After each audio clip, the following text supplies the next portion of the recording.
ibihe byiza kuri wowe ubashe kuduhitamo nanone. Imana ikomeze iguhe umugisha.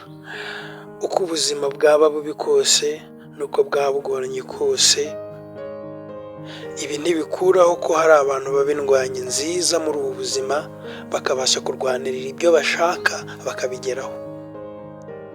Ibi nanone ntibikuraho ko muri ubu buzima hari ababasha kuba indwanyi mbi, ibyo barwanirira ntibabashe kubishikira. Aba nibo tubona mu buzima tukabona bariho, ariko bo ubwabo mo imbere bakaba bariho nk'abatariho. Ibi ngibi byakumvikana neza wisuzumye ubwawe mu mutima wawe. Ukuri kuzuye kandi kunahamye ni uko buri muntu wese aba afite amahirwe angana n'ay'undi mu kuba yagera ku byo yifuza no mu byo ashaka. Uyu munsi tugiye kuba twabasha kurebera hamwe intambwe ndwi cyangwa se zirindwi zishobora gutuma uhinduka indwanyi nziza muri buno buzima, nawe ukabasha kurwanirira icyo ushaka ukakigeraho. Ibi ngibi nanone mbanze nihanganishe gatoya ku bantu baba bavuga bati navukiye ahantu habi, cyangwa se ubuzima naciyemo natangiriyemo buragoranye, cyangwa se nta mahirwe nabonye.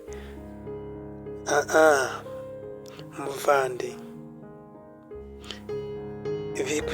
biragusaba kwirengagiza ahahise hawe, ukirengagiza ubuzima bubi waciyemo, ukirengagiza amakosa wagiriyemo ahashize, ukirengagiza amahitamo mabi wagize, ukirengagiza ubuzima bubi wavukiyemo, ukadesida ugafata umwanzuro ukavuga ngo today is today, mfite guhinduka undi muntu ntari nsanzwe ndiwe. Sinzi niba icyo kintu uri kucyumva. Today mfite guhinduka umuntu ntari nsanzwe ndiwe. Ikaze rero niba nawe wifuza kuba wahinduka umuntu mushya, uri indwanyi nziza ikomeye ishobora kurwanira icyo ishaka ikakigeraho. Turabibutsa ko neza nanone kugira ngo ukomere, kugira ube umuntu ukomeye, kugira ube indwanyi nziza, bigusaba gukomereka my friends.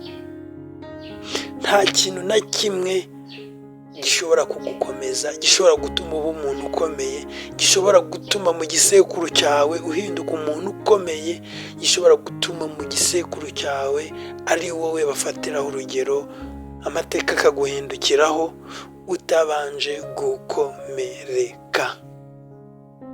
Mbanje kubikubwira, ikaze niba wemeye kandi wifuza gukomereka ariko ugahinduka umuntu mushyashya utigeze uba we. Turagusaba gukurikirana iki kiganiro cyose kuva kuri 1 kugera kuri 3.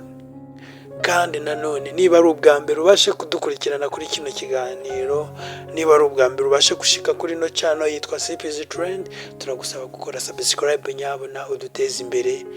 Imana ibashe kuguha umugisha. Ni muri ubwo rero tugiye kwifashisha igitabo cyiza kandi cy'ingenzi cyane mu buzima. Icyo gitabo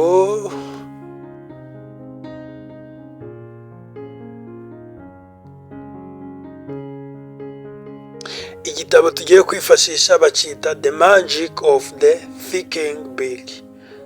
Ni uburyo bwa maji wakoresha bwo gutekereza uburyo bwagutse, buri wide. Bidatinze rero tugiye gutangira n'ikintu cya mbere. Baravuga ngo if you believe you can accomplish your goal, others will start supporting and believe you do. Tunyenekereje mu rurimi rw'ikinyarwanda, iyi point iravuga ngo niba wowe ubwawe wizera ko ushobora kugera ku ntego zawe, ukabitangira ukanabigerageza ku giti cyawe, abandi bantu bo ku ruhande, abandi bantu bakuri impande ubu bazatangira kubona ko watangiye, batangire kubona ko ushoboye, batangire kwizera nk'ibyo wizera, nabo batangire kugufasha. They will start supporting you and believe you too. Bazatangira kugufasha kandi banizere nk'uko wizera. Sinzi niba iki kintu uri kucyumva neza. Wowe ubwawe ishakemo imbaraga, wishakemo power zo kwizera, ukizera n'ibyo uri gukora n'ibyo ugiye gukora. Ikindi cyo nuko ugomba gushakisha uburyo noneho unatangira. Kandi noneho akandi kantu kagomba kuzamo nuko niba ubyizera ugomba gutangira, ugomba ukanatangira kandi ukongera kudacika intege nubwo byaba bikomeye gute. Iyi point 3 zirahagije kuba wakemeza abantu bakugaragiye, bakuri iruhande, nabo bagatangira kwizera nk'uko uri kwizera, kandi nabo bagatangira kugufasha. Turakomeza nanone kuri point ya 2 nabashe gutegurira zishobora kugufasha muri uyu munsi. Point ya 2 iravuga ngo eradicate all negative thoughts by thinking and acting positively every day. Muvandimwe, niba ushaka kuba indwanyi nziza muri ubu buzima, niba ushaka kugera kure, niba ushaka nawe kurwanira icyo ushaka ukakigeraho, urasabwa ikintu kimwe, iki ngiki ndi kukubwira: kwikuramo ibitekerezo bibi byose ukabikoropa, ukamera nk'umuntu ukoropye mu bwonko. To eradicate all negative thoughts,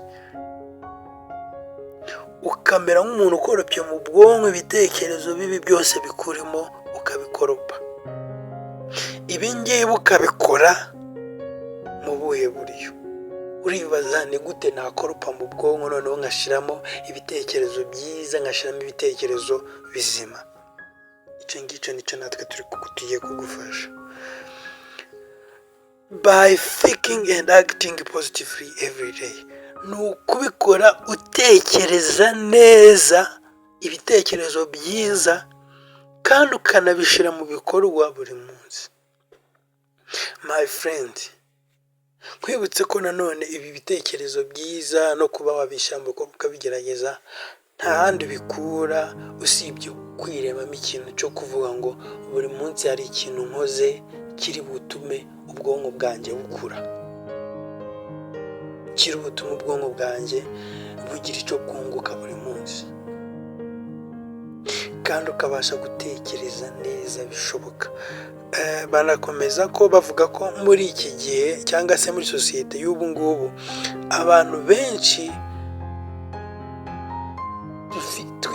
twarangije gushyirwamo propaganda n'imbuga nkoranyambaga cyangwa se social medias, biciye mu kureba video z'abafite ibyo bagezeho cyane cyangwa se abafite ibyo baturenzeho, hanyuma twabasha gufata ubwo buzima babayemo tukabukompeya n'ubuzima twe tubayemo, tukibara nk'abantu bavumwe cyangwa se barangije guta umurongo. Ibyo bigatuma duta ibitekerezo, tugata icyizere, tugata n'umurongo twagenderagaho. Ibitekerezo bibi bigaheraho bikaza, tugacika intege. Rero barakubwira ngo mu bintu nanone ukeneye kubaho ukamenya, niba ushaka kuraninga faster, ukaba indwanyi nziza, ukagera kuri accomplish yawe, nyine goal, ku ntego zawe, biragusaba kumenya gukontrola social medias, imbuga nkoranyambaga, apana zo kuba zagukontrola zikagukoresha.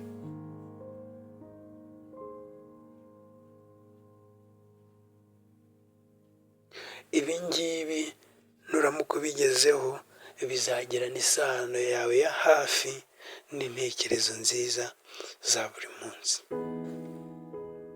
kubera ko numenya gukoresha neza imbuga nkoranyambaga uzajya ujya kuri channel uzi neza ibyo uri bukureho, uzi neza icyo biri bukumarire, uzi n'impamvu uri kubikurikirana. Ibyo bintu ko ari bitatu bishobora gutuma umunsi wawe urushaho kuba mwiza. Gukora ikintu uvuga ngo iki kintu ndi kureba cyangwa se ndi gukurikirana ku mbuga nkoranyambaga, ndi kukireba kubera iyihe mpamvu, icyo ni kimwe. Icya kabiri, ikintu ndimo ndareba kiramarira iki? Icya gatatu, ese icyo kintu kirimo kirahura n'intego ngiye mfite? Hari icyo kiri ko kinsapotingaho? Niba urimo urareba ibintu urawesitinga time, ntacyo ufite, nta n'icyo ibyo uri kureba birimo birakumarira, urimo urareba ibyatsi gusa, ahangaha niho uno mwanditsi arimo avuga abantu benshi dukura propaganda cyangwa se iyi ntekerezo z'agahato mbi ziduhatiriza gucika intege no kwiheba, bigatuma duta icyerekezo. Muri eradication of all negative thought, muri uko gukuraho izo ntekerezo mbi zose, icyo kintu nacyo barimo barakidusaba gukontorora imbuga nkoranyambaga. Ikindi nababwiye mu gitabo bita Secret for Success, bavugamo neza ko the thought you are thinking or you are acting today, these are the best actor will give you the shape of you tomorrow. Ibitekerezo urimo uratekereza uyu munsi n'ibyo urimo uragerageza uyu munsi, ibyo urimo urabasha kugerageza uyu munsi, biguha ishusho n'umukandida mwiza ugutegurira ishusho nziza cyangwa se mbi y'ahazaza urimo urerekeza. Pluto rero ngaho reka twerekeze ko urimo uratwagwa n'imbuga nkoranyambaga, urimo ureba ibintu biri no sense. Komedi ntacyo wazireba uvuga ati ndananiwe mfite icyo nakoze, ni byiza natwe turazireba, abantu badusetsa nabo turabakunda cyane, ariko se uraseka, uraruhuka warushye, uraseka wakoze iki? Wibuke ko ubusipendinga uteraninga is a problem. Mu ntekerezo nziza, mu cyerekezo cyiza, biragusaba ngo niba usipendinga nawe iraninga. Muri uko kweraninga rero harimo gukora ibintu bifite akamaro. Iki kiganiro ubashe kuba ugikunze cyangwa se uri kugikunda, turagusaba kujya muri comment ukatwereka ko wahageze, ukatubwira ngo uzadukomerezeho. Tubaye tuvuze utuntu tugera kuri 2 nyamara twadusobanuye biri deeply, hanyuma nugera muri comment nyabona tubwire uti uzadukomereze, hanyuma natwe tuzabasha kuba twagira icyo twongeraho cyangwa se twaba ibirenze kurutaho. Tubibukije ko ari byiza, ukabibona ko ari byiza wabisangiza abandi, kandi nanone kino gitabo